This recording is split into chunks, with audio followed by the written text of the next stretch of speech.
अस्सलाम वालेकुम। दुरूद शरीफ पढ़ लें।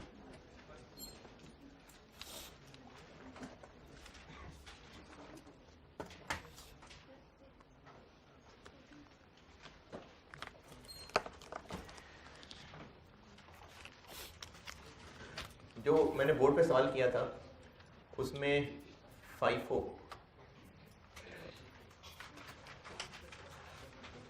FIFO का आंसर सेम आ रहा है। सेम किससे सेम? पीरियोडिक और परपेचुअल दोनों में सेम आ रहा है। ये जरूरी नहीं कि हमेशा आएगा, नॉर्मली आएगा। अगला जो सवाल रिटर्न्स डाल के कराऊंगा उसमें आप देखेंगे चेंज भी हो जाएगा, लेकिन नॉर्मली ये सेम आएगा। क्यों?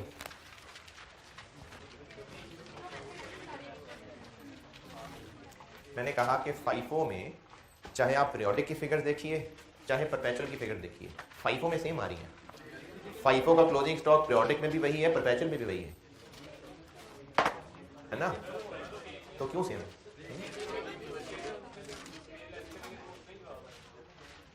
क्योंकि FIFO में क्लोजिंग स्टॉक है ही नए में से, और चाहे सबको इकट्ठे कंपेयर कर लें। इसकी मिसाल है तो थोड़ी अजीब सी।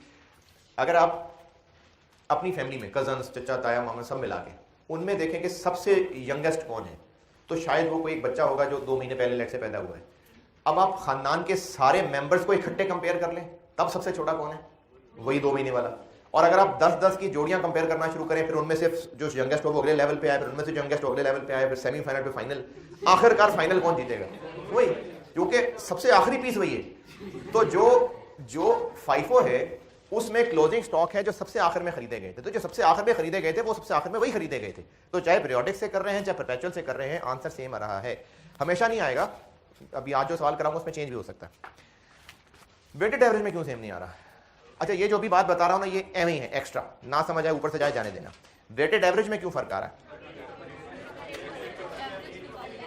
तो सबको इकट्ठे करके पीरियोडिक एवरेज निकाल लें या हर ट्रांजेक्शन के बाद एवरेज निकालें, कर तो एवरेज ही रहे हैं, कर तो सारी ट्रांजेक्शन ही का एवरेज रहे हैं।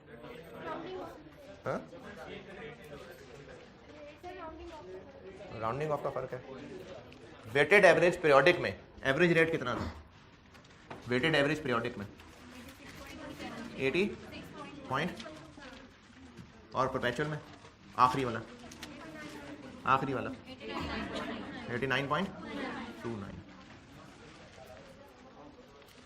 अच्छा, जो बात अभी बता रहा हूं ना, ये कोई इतनी खास जरूरी बात नहीं है, एम ही बस बता रहा हूं।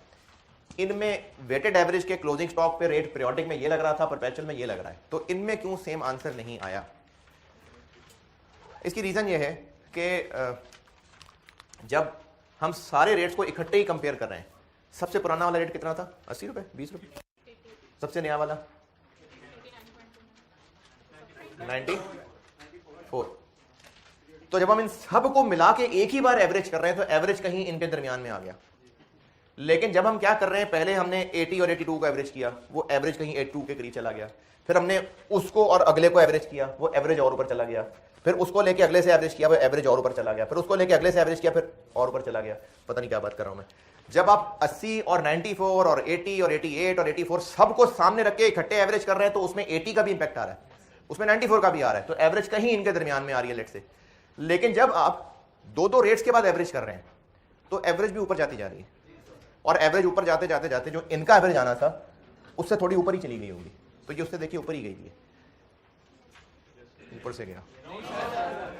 तो वेटेड एवरेज के दोनों मेथड्स में फर्क होता है, FIFO में नॉर्मली फर्क नहीं होता। अच्छा, अब ये तो बेकार बात थी, काम की बात। FIFO और वेटेड एवरेज में फर्क क्यों है? इन दोनों का आंसर सेम क्यों नहीं आता? क्योंकि मेथड्स फर्क हैं। क्लोजिंग स्टॉक इस सवाल में FIFO वाला ज्यादा है या वेटेड एवरेज वाला? अच्छा, अब आप जब कंपैरिजन करें तो FIFO पीरियोडिक को वेटेड एवरेज पीरियोडिक से ही करें, या FIFO परपेचुअल को करना है तो वेटेड एवरेज परपेचुअल से कर लें। क्लोजिंग स्टॉक किसका ज्यादा आ रहा है? क्यों? क्योंकि इस सवाल में मैंने रेट्स बढ़ाए ही थे, बढ़ते ही जा रहे थे। FIFO में क्लोजिंग स्टॉक किन में से था? वो था ही आखिरी वाला, सबसे महंगा वाला, जबकि एवरेज में क्लोजिंग स्टॉक एवरेज हो गया हुआ है। तो FIFO में चूंकि रेट उठाया ही आखिरी वाला है और वो था ही सबसे महंगा वाला, इसलिए FIFO का क्लोजिंग स्टॉक ज्यादा आ रहा है। ज्यादा मतलब यूनिट्स ज्यादा की बात कर रहा हूं, नहीं टोटल वैल्यू की बात कर रहा हूं। यूनिट्स तो वही 210 या 220 जितने भी थे। फाइफो में चूंकि रेट आखिरी परचेज वाला लग रहा है, और इस सवाल में क्या खास बात थी कि रेट्स इंक्रीज ही होते जा रहे थे, तो जो आखिरी वाला था वो सबसे महंगा था। तो फाइफो में क्या हुआ, सबसे महंगे वाला रेट लेके क्लोजिंग स्टॉक पे लगाया, जबकि एफको में एवरेज। इसलिए फाइफो का क्लोजिंग स्टॉक एवरेज से ज्यादा आ रहा है। और कॉस्ट ऑफ सेल्स,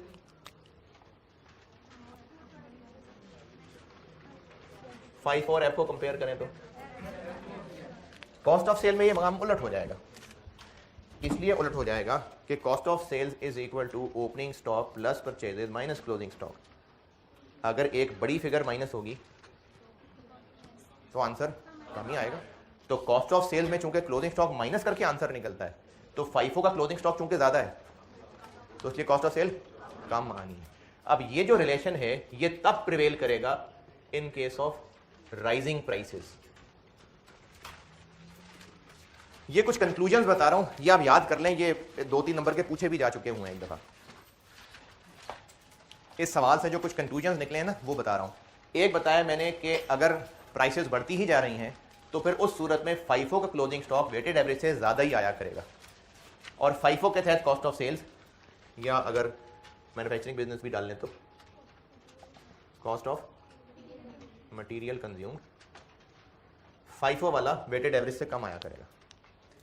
दोबारा, अगर प्राइसेस बढ़ती जा रही हैं तो उन हालात में फाइफो मेथड वाला क्लोजिंग स्टॉक एफको वाले क्लोजिंग स्टॉक से ज्यादा रुपए आंसर आएगा, जबकि कॉस्ट ऑफ सेल फाइफो वाला कम आएगा, एफको वाला ज्यादा आ रहा होगा।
ये नोटेड? चलें अगली बात लिखें। वो इसका कंक्लूजन नहीं है, वैसे ही बात है। अगर रेट्स बहुत फ्लक्चुएट करते हो, कभी महंगे हो रहे हैं कभी सस्ते हो रहे हैं, जैसे ये पेट्रोल के रेट बहुत फ्लक्चुएट कर रहे होते हैं, तो फाइफो रेटेड एवरेज कौन सा बेहतर है जो ऑर्गेनाइजेशन को यूज़ करना चाहिए? एवरेज। एवरेज बिल्कुल, कि अगर प्राइसेस बहुत फ्लक्चुएट कर रही हो तो फिर एवरेज मेथड ज़्यादा बेहतर होता है, फाइफो से ज़्यादा अफजल मेथड है। लिख लें ये बात कि अगर प्राइसेस बहुत फ्लक्चुएट करती हो तो फिर उन बिजनेसेस को फाइफो से बेहतर है कि एफ को यूज़ करें। अगर प्राइसेस फ्लक्चुएट करती हैं तो एफ को मेथड फाइफो से एक बेहतर मेथड है।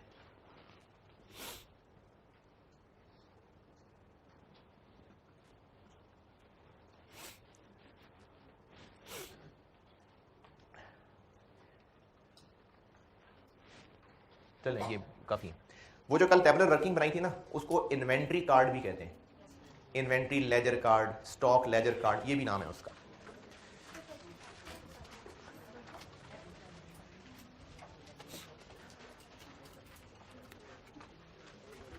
अच्छा, चूंकि जीरो से कराना था, ये आपने इंट्रो नहीं पढ़ी भी काफी सारे लोगों ने, इसलिए मैंने कल वाला सवाल कराया था, बिल्कुल जीरो से कराना था, वरना मैं डायरेक्टली वो सवाल कराता जो अब कराने लगा हूं। अब मैं इसमें रिटर्न्स डाल रहा हूं, लेकिन बस इसके बाद बस इस पर मजीद टाइम नहीं मैं इन्वेंट्री कार्ड पे लगा सकता, इसमें हमने और भी आगे बढ़ना है। तो एक सवाल और कराता हूँ, इसमें मैं रिटर्न्स डाल रहा हूँ।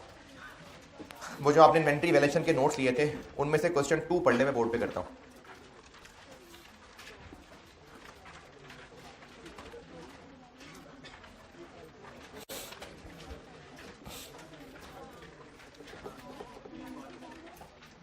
इन्वेंट्री वैल्यूएशन के नोट्स में से क्वेश्चन 2 पढ़ लीजिए, मैं करता हूँ बोर्ड पे।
रॉ मटेरियल वाला परपेचुअल करने को कहा था, किया होगा, किसी ने आंसर ही बता दें, अगर उम्मत का उस पर माँ हो गया तो सही होगा। रॉ मटेरियल जो उस होमवर्क वाला सवाल था, FIFO में उसके क्लोजिंग का क्या आंसर है? 90 to 100। और कॉस्ट ऑफ सेल्स का 23520। और एफको में परपेचुअल क्लोजिंग 9134। रेट मुझे बता दें, रेट क्या था? Average rate 0.0। और कॉस्ट ऑफ सेल नहीं, मटेरियल कंज्यूम, और मटेरियल कंज्यूम 23586। जिन्होंने किया है यही आसपास, ठीक है, शाबाश, सही है, सबका ही सही होगा फिर। चलिए क्वेश्चन 2 करता हूं। क्वेश्चन 2 ट्रेडिंग बिजनेस है और अप्रैल की ट्रांजैक्शंस हैं और अप्रैल का क्लोजिंग स्टॉक निकालना है जी। खड़े होकर कर लें, कोई मसला नहीं, मैं करूंगा, बोर्ड पे करूंगा, मैंने करना है ये, मैं करने लगा। असल इसमें रिटर्न्स है ना, तो रिटर्न्स की वजह से एक और करा रहा हूं सवाल। अप्रैल की ट्रांजैक्शंस हैं सारी और अप्रैल को मैं कर रहा हूं बोर्ड पे सॉल्व।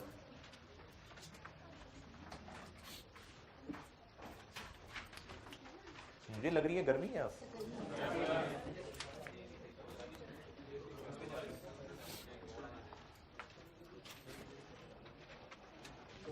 ये तो है ही नहीं।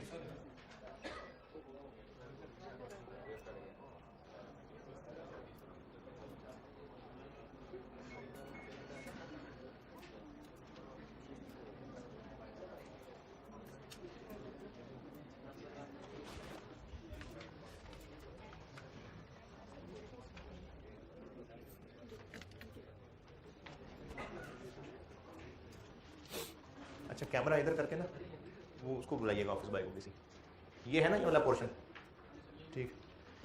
FIFO पीरियोडिक कर रहा हूं। ये जो नोट्स में प्रैक्टिस क्वेश्चन 2 है, इसका मैं FIFO पीरियोडिक कर रहा हूं।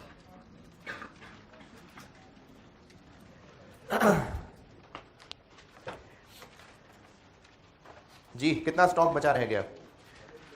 ओपनिंग में परचेजेस ऐड कर लें, सेल लेस कर लें, परचेज रिटर्न्स माइनस कर लें, सेल रिटर्न्स ऐड कर लें, ड्राइंग्स माइनस कर लें, आग ले गई चीज़ों को माइनस कर लें। क्या क्लोजिंग स्टॉक के यूनिट्स बचे?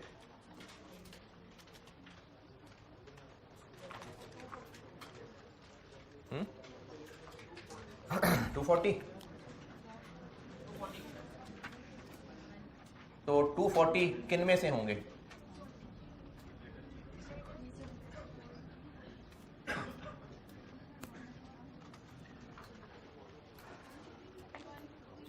वो उसको 26 से कम कर देना, 26 पे तो करीब कितने का?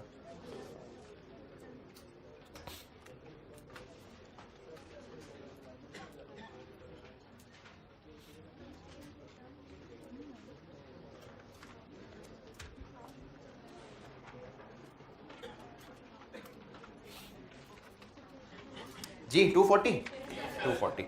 अब ये 240 किन में से होगा? अच्छा, मुझे परचेजेस बताइएगा, मैं यहाँ तो ज़बानी कैसे बताऊं? परचेजेस बताइए ऊपर से सारी।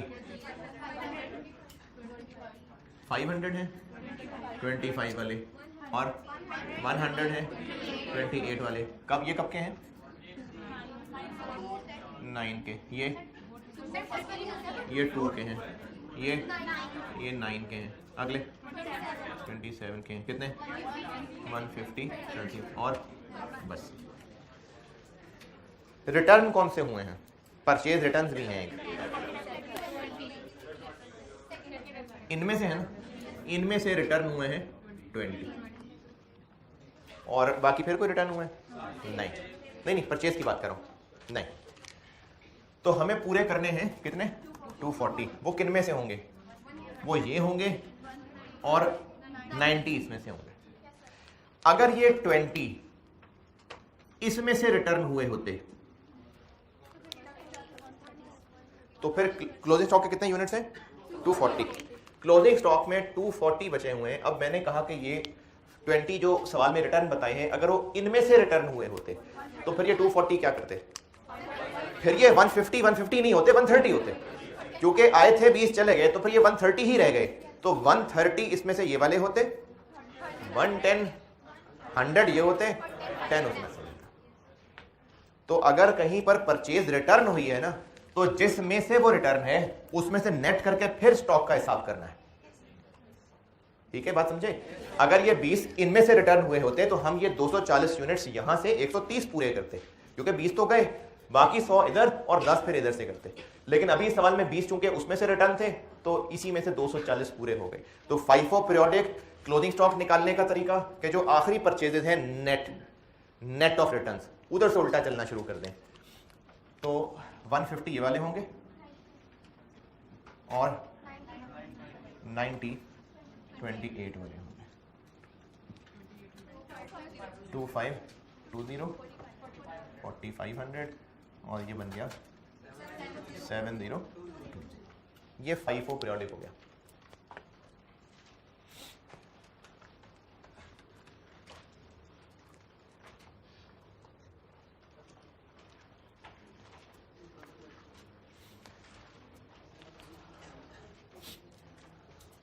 तो FIFO पीरियोडिक में क्लोजिंग स्टॉक गिनने के लिए हमें आखिरी नेट परचेजेस से उल्टा चलना है, नेट परचेजेस। और नेट परचेजेस से मुराद है net of returns.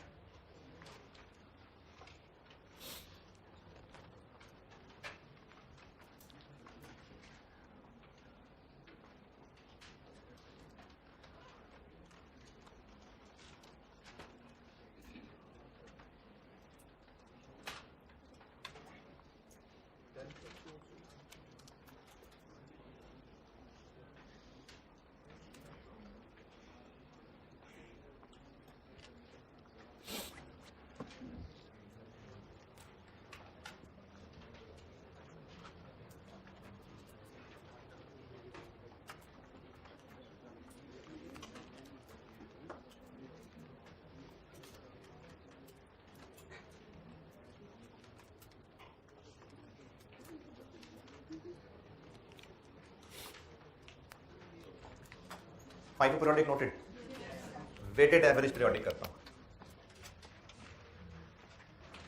FIFO periodic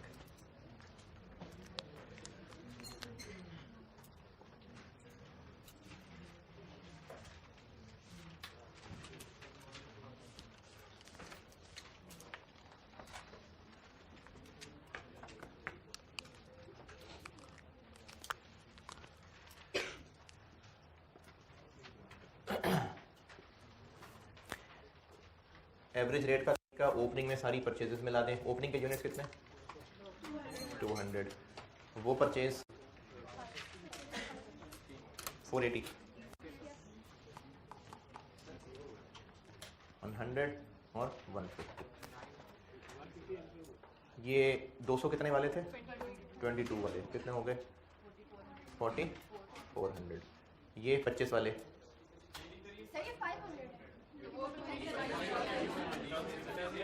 run हो गई ना, क्योंकि जब चीजें खरीद के वापस चले गई तो बस फिर वो है ही नहीं, चली गई, फिर चीजें हैं ही 480।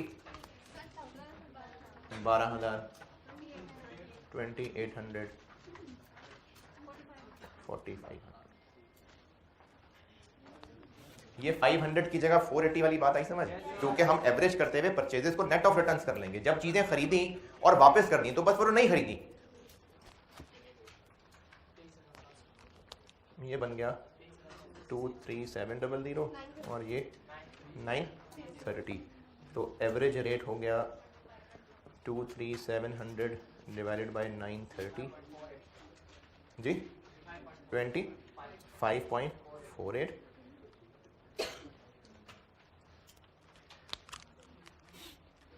और कॉस्ट ऑफ क्लोजिंग स्टॉक हो गई 240 यूनिट्स इंटू 25.48 61151 बस ठीक है। रेट डेसिमल में रखें, आगे अमाउंट नहीं, अमाउंट पूरी बस।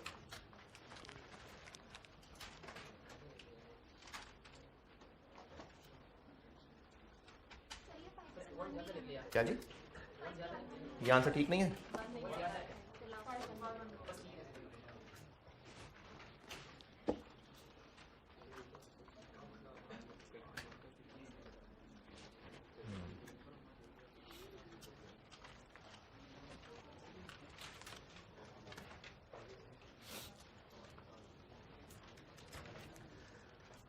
अच्छा, इसमें ना कुछ बच्चों को एक गलतफहमी होती है कि वो परचेजेस जब यहाँ लिख रहे हैं तो उनमें से ड्राइंग्स लेस कर लेते हैं। कहते हैं जी कि ड्राइंग्स लेस करके बाकी परचेजेस, या जो गुड्स लॉस्ट हो रही हैं वो लेस करके बाकी परचेजेस। नहीं, हम एवरेज कर रहे हैं कि जो चीज़ हम तक पहुंची थी उनके रेट्स क्या थे। तो पहुंची वही चीज़ें थी जो परचेजेस हैं, ड्राइंग्स तो आउट हुई हैं, ड्राइंग्स तो आउट हुई हैं। हम ले रहे हैं कि जो भी हम तक पहुंचा उसका रेट क्या था। अच्छा, फिर रिटर्न्स क्यों नेट कर रहे हैं? क्योंकि खरीदी वापस कर दी, मतलब आई ही नहीं, तो इसलिए हम परचेजेस को लेंगे सिर्फ रिटर्न्स नेट करके, ड्राइंग्स वगैरह नहीं नेट करनी इसमें से। FIFO periodic, FCO periodic. FIFO perpetual करता हूं।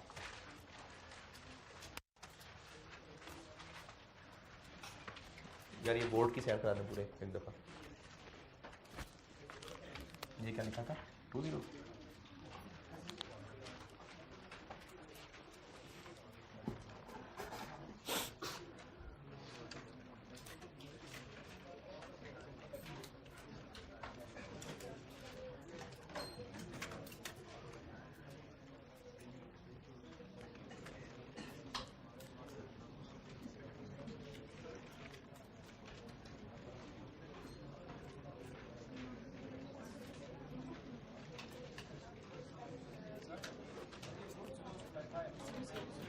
क्या चीज?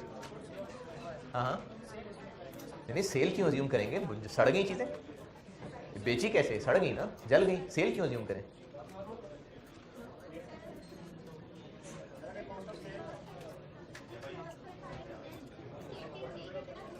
एंट्रीज नहीं बताई मैंने अभी, एंट्रीज बतानी है अभी,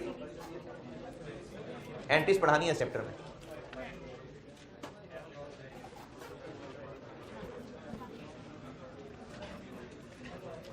अच्छा, मैंने इस सवाल में वैसे रिक्वायरमेंट रखी नहीं, लेकिन अगर होती कॉस्ट ऑफ सेल्स तो अब ना फिर वो opening plus purchases minus closing से काम नहीं चलेगा, क्योंकि चीज़ें जली भी हैं, ओनर भी ले गया है। तो इसलिए वो जो दूसरा तरीका बताया था वैसे कर लेंगे कि ऊपर से चलना शुरू कर दें जो चीज़ें बिक गई। दोबारा सुने, अगर इस सवाल में कॉस्ट ऑफ सेल्स होती अगर इस सवाल में कॉस्ट ऑफ सेल भी पूछी होती तो अब सिर्फ opening plus purchases minus closing से नहीं काम चलेगा, कुछ और भी प्लस माइनस करना पड़ेगा। तो वो मैंने आपको चूंकि अकाउंटिंग नहीं बताई इसलिए उस फार्मूले की भी बात नहीं करता। तो जो पहले वाला तरीका था वो चला लेते हैं। कितने यूनिट्स बिके, कितने यूनिट्स बिके और जो वापस आए वो नेट कर लेना, वो तो वापस आ गए। 7 640 सेल पूछ रहा हूं, सेल 640 ना, तो वो ऊपर से गिनना शुरू कर दें। 200 बिक गए होंगे, 480 भी बिक गए होंगे, नहीं 440। भाई सेल बनी है 640 ना, तो इस 640 में से पहले वो 200 बिके होंगे और फिर ये 440 बिके होंगे। 640 200 निकाल के यही बच गया ना, तो ये कॉस्ट ऑफ सेल आ जाएगा। पूछी नहीं थी बहरहाल मैंने जी।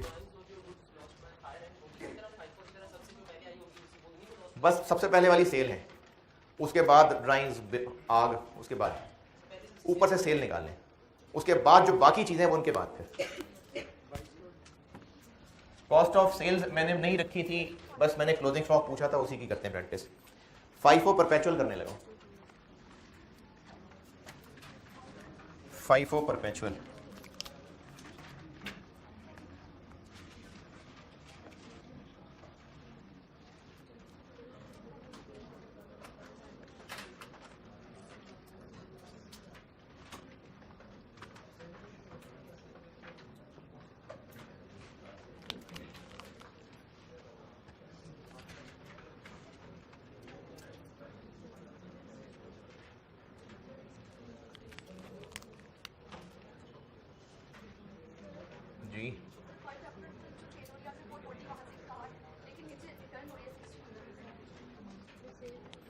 नहीं, वो 640 मैंने रिटर्न करके 640 गए थे शायद।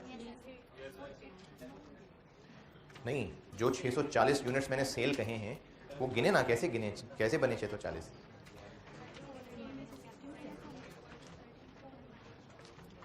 आप बेटा जहां जहां सेल लिखा है ना वो ऐड करो, और वो जो आखिर में रिटर्न है वो लेस कर दो, तो ही 640 बनाया था मैंने।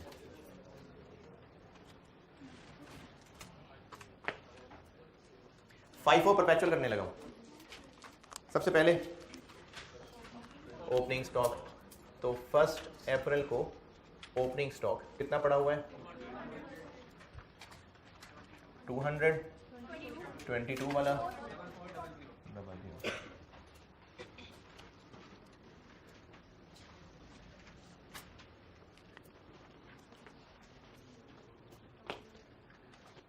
फिर कब?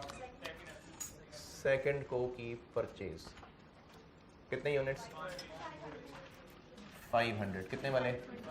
25 12,500। और अब स्टोर में पोजीशन ये है कि पहले वो बुजुर्ग बैठेंगे 222 वाले, उसके बाद फिर ये 500 आएंगे। वो तो बाद की बात, परपेचुअल है ना, हम हर दिन का रिकॉर्ड रखने साथ साथ करें ना। अभी हमें क्या पता कि रिटर्न हुई है? पीरियोडिक में तो हम पूरा महीना गुजरने के बाद कैलकुलेशंस कर रहे थे, तो उसमें नजर आ गई थी रिटर्न्स हैं। परपेचुअल में तो 2 तारीख को नहीं पता कि रिटर्न होने लगी आगे।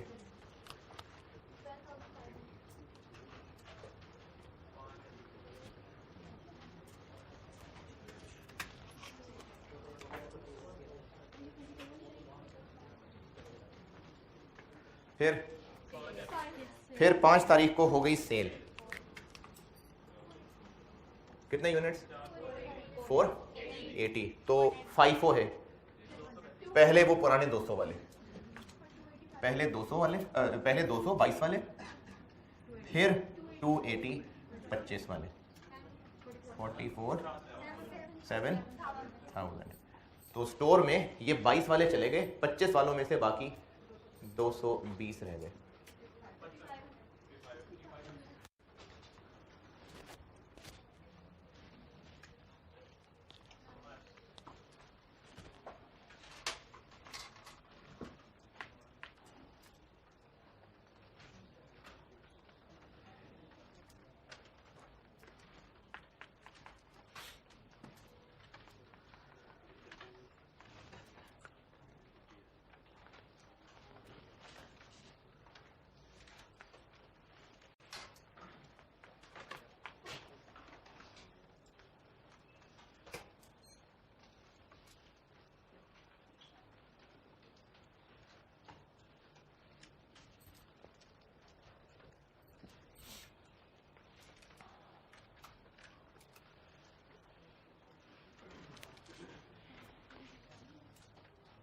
हाँ जी, आगे 9 तारीख को हो गई परचेज।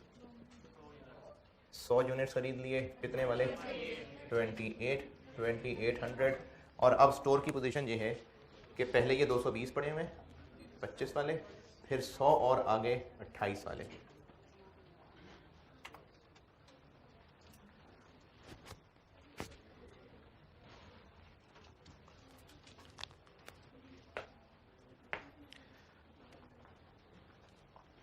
वहीं रहा करो यार, जहां लिखा है ना वहीं रहा करें।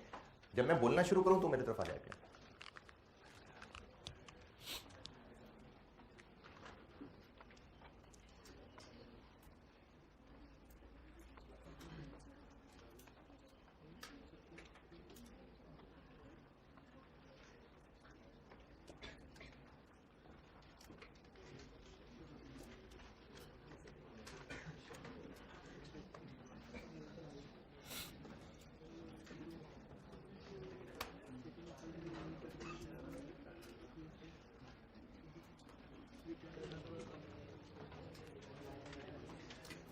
हाँ जी, 9 के बाद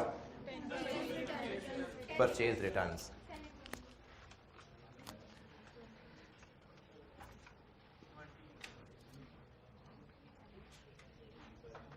अच्छा, परचेज रिटर्न्स स्टोर से जा रही हैं कि स्टोर में आ रही हैं?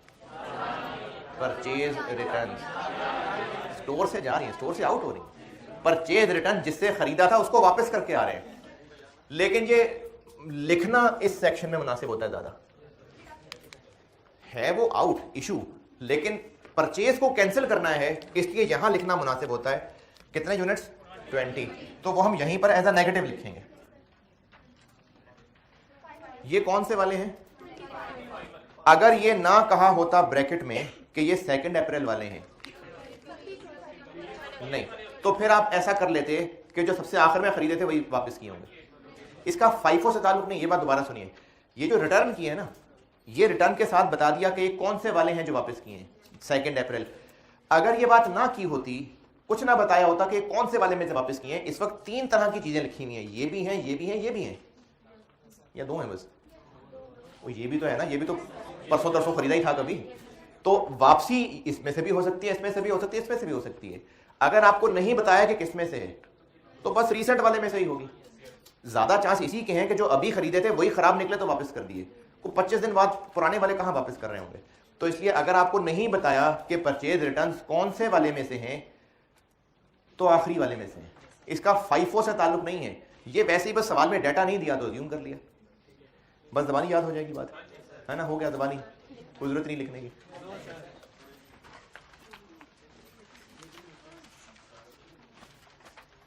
मेरी फिर साइलेंट पे लग जाता है इसमें।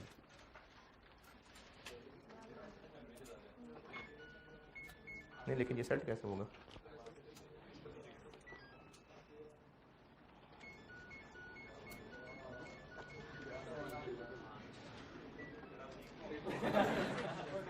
नहीं, वो टारगेट चला गया ना अब वो, ठीक। नहीं, ये तो रूम टेम्परेचर बता रहा होगा शायद।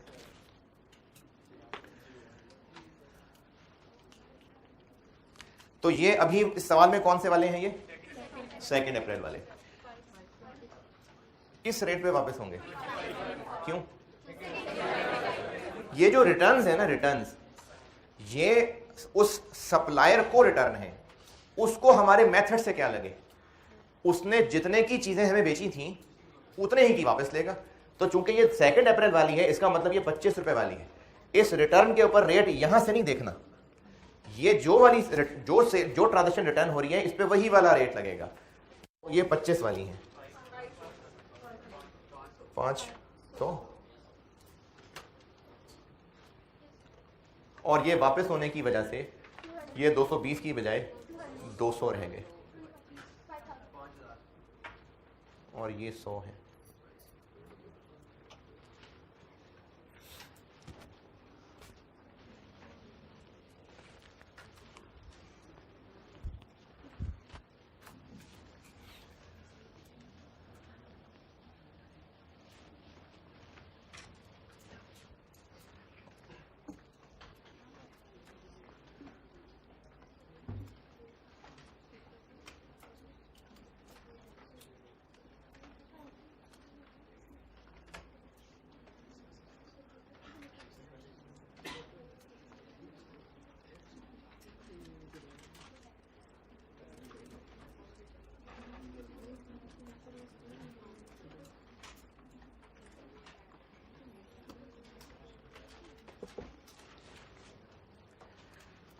लिखा तेज तेज करें भाई, नोटेड।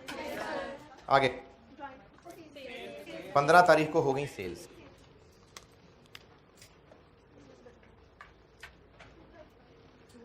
पंद्रह को हुई सेल, और कितनी हुई है?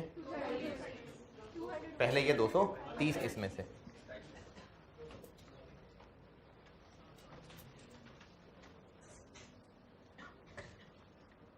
पहले ये 200 जाएंगे 25 वाले, और फिर 30 28 वाले 840, तो बाकी रह गए 70 28 वाले 196।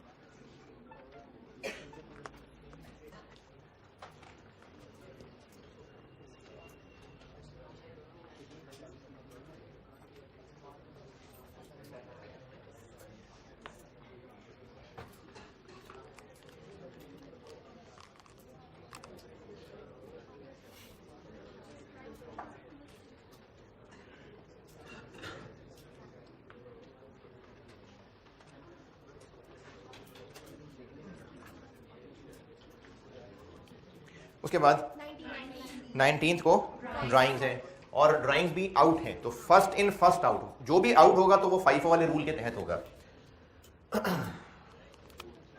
19 तारीख को हो गई ड्राइंग्स, और चूंकि ये आउट है, अच्छा इसको परचेजेस में से भी लेस कर सकते हैं और यहां पर इशू भी लिख सकते हैं, दोनों बातें ठीक हैं। परचेजेस से लेस कर लो,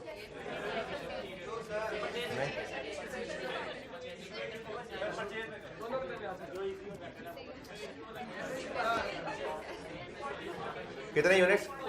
40 हैं यही वाले, 1120, बाकी रह गए 30।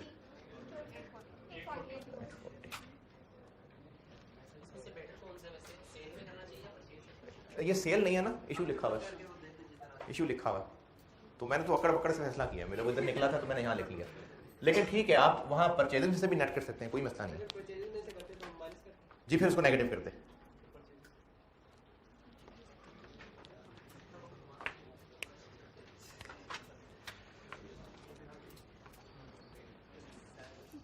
फिर 21 तारीख को सेल रिटर्न है,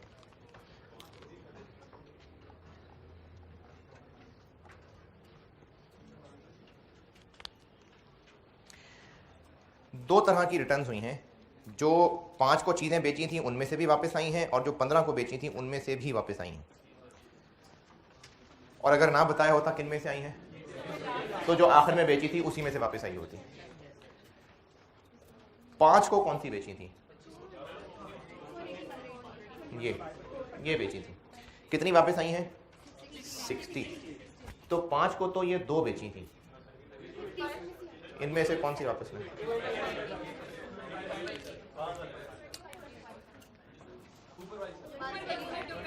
क्यों? क्योंकि FIFO है। सवाल मैं दोबारा कर रहा हूं, ये जो 60 यूनिट्स रिटर्न हुए हैं इनमें से, तो वो इनमें से किस में से हुए हैं? इसमें से किस में? अच्छा 200 में से क्यों? क्योंकि FIFO है। एवरेज कर लें, जरूरी नहीं है कि बंदे को किए हैं, जरूरी नहीं है। क्या हुआ?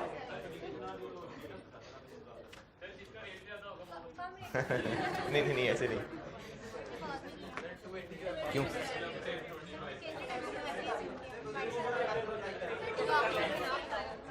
$280 में से, 280 में से, और उसकी वजह भी सुने। कितनी बेची थी हमने? 480, 60 वापस हो गई। 480 बेच के 60 वापस होना ऐसे ही है जैसे हमने बेची ही कितनी? 420। देखें 480 बेची, 60 वापस आ गई, तो ऐसे ही है ना जैसे 420 बेची हैं। तो अगर आप 420 बेचते तो कैसे बेचते? 200 ये वाली, 220 इसमें से, यानी आप 200 ये करते और इसको 220 करते, है ना? तो इसलिए 60 इसी में वापस लेंगे। और एक और रीजन देख लें, जब सेल की थी, ये हाथ के इशारे से देखिएगा, सेल रिटर्न, सेल रिटर्न,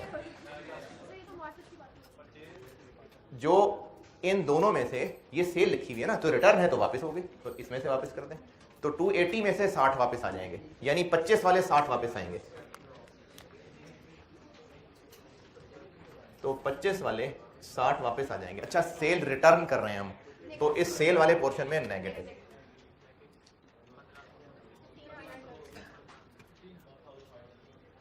और 10 वापस आ रहे हैं जो 15 को बेचे थे, ये इनमें।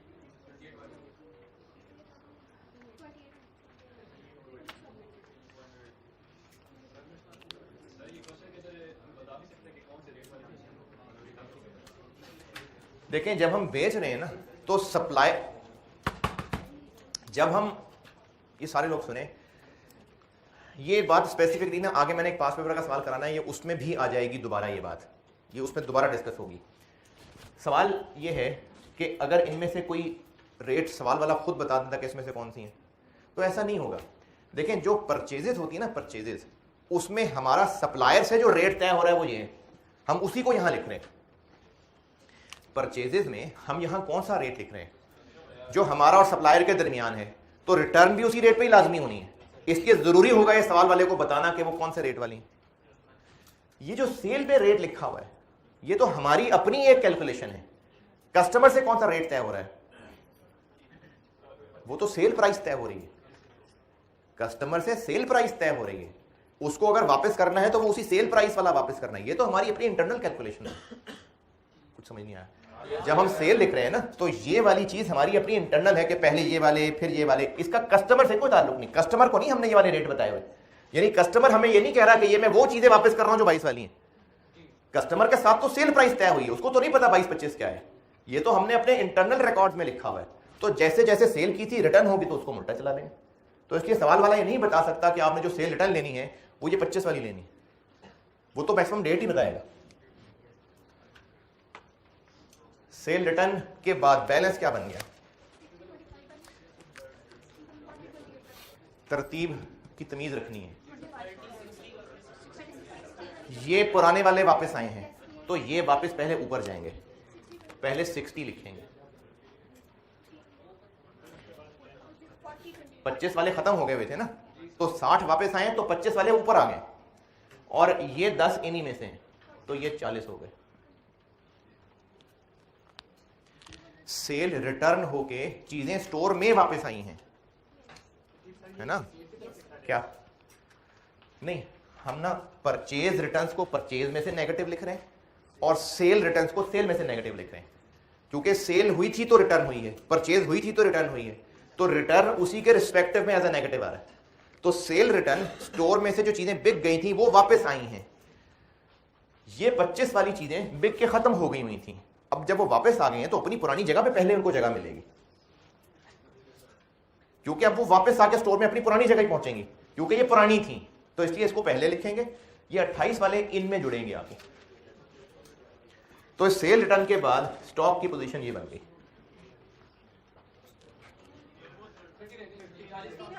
40 कहां से आया?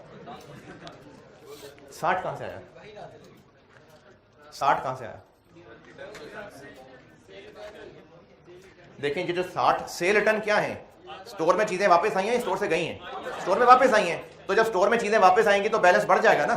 तो वो जो 60 यूनिट्स 25 वाले वापस आए हैं वो स्टोर में आ गए, और 28 वाले 30 पहले हुए थे, 28 वाले 10 और आ गए वापस, तो 40 बन गए।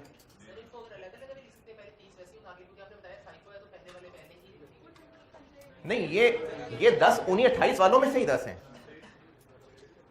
ये देखें, ये बिके थे ना, उसी में से 10 वापस आए हैं। ये बिके थे, यहां इतने रह गए थे, उसी में से वापस आए हैं, तो वो वापस उनमें जाके शामिल हो गए। तो इसलिए वो 30 से 40 हो गए। ये क्या बना? 1500 11 क्या जी? हाँ, सेल रिटर्न, हाँ नहीं बना लेते हैं ना, बताएं कौन सी वाली में से कर लूं, बताएं। यानी ये जो 60 इसमें से वापस आए हैं वो 10 बीसी में से आए होते, यानी 70 इसमें से आए होते, तो बस 70 25 वाले वापस ले लेते, फिर ये 10 अलग क्यों करते? फिर इसी में से 70 आ जाते।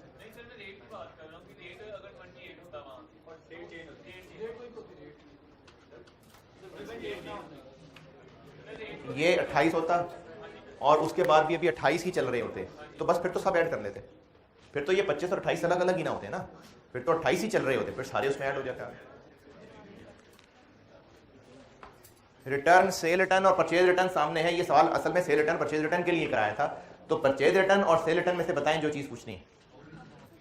ओके, बस खत्म हो गया शायद कि नहीं? हाँ जी, उसके बाद क्या है? परचेज है। कब?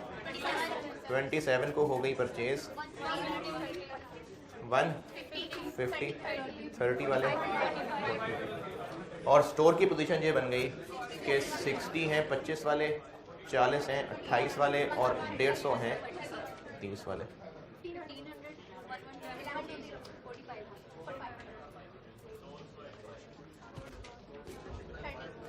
और उसके बाद फिर लग गई आग।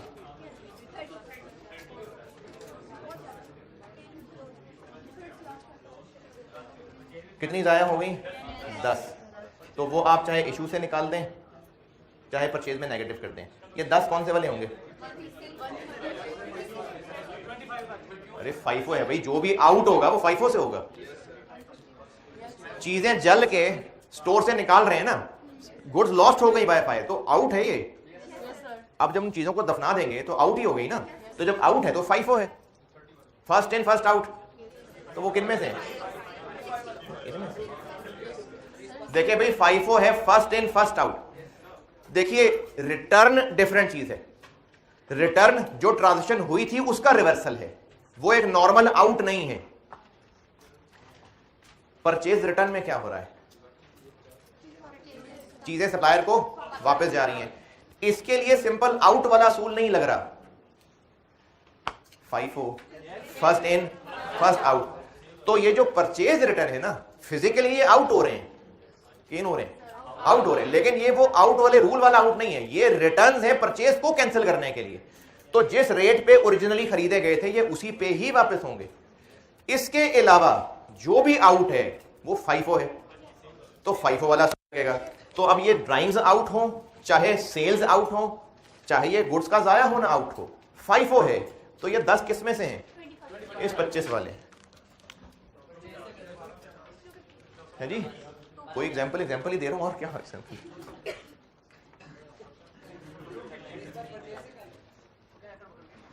नहीं, आप इसको लिखने की बात कर रहे हैं, लिखना है तो यहां लिख ले, कोई बात नहीं, 10 यहां नेगेटिव लिख ले, रेट 25 वाला ही लेना है। बात हो रही है कि जो रिटर्न है उस पे FIFO वाला रूल नहीं लग रहा। वो रिटर्न है जिस चीज को खरीदा था उसी को वापस करना है। उसके अलावा स्टोर से चाहे सेल्स के लिए चीजें आउट हो रही हैं, चाहे ड्राइंग्स के लिए हैं, चाहे गुड्स लॉस के लिए हैं, चाहे गरीबों में बांट रहे हैं, ये आउट हैं, उन पे FIFO वाला असूल लगेगा। अब क्या बैलेंस रह गया? 50।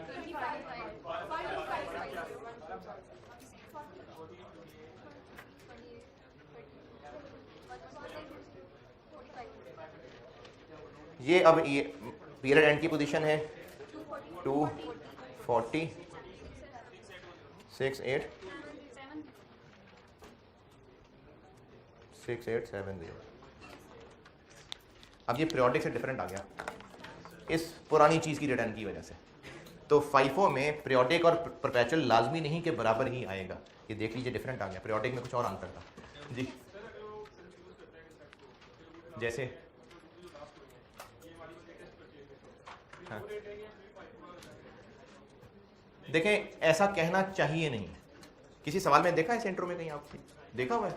क्योंकि ड्राइंग्स में एक दफा इंट्रो में हुआ था इस तरह, ये इंट्रो की एक अटेम्प्ट थी, उसमें ड्राइंग्स एक ही सवाल था, उसमें उसने ड्राइंग्स के बारे में बता दिया था कि कौन से वाली में से आपने ड्राइंग्स लेनी है, तो उसने कह दिया तो मजबूरन फिर वही रेट लेना पड़ेगा। तो अगर वो कह रहा है कि आपने वही वाला रेट लेना है तो फिर ठीक है वही वाला रेट ले लेंगे।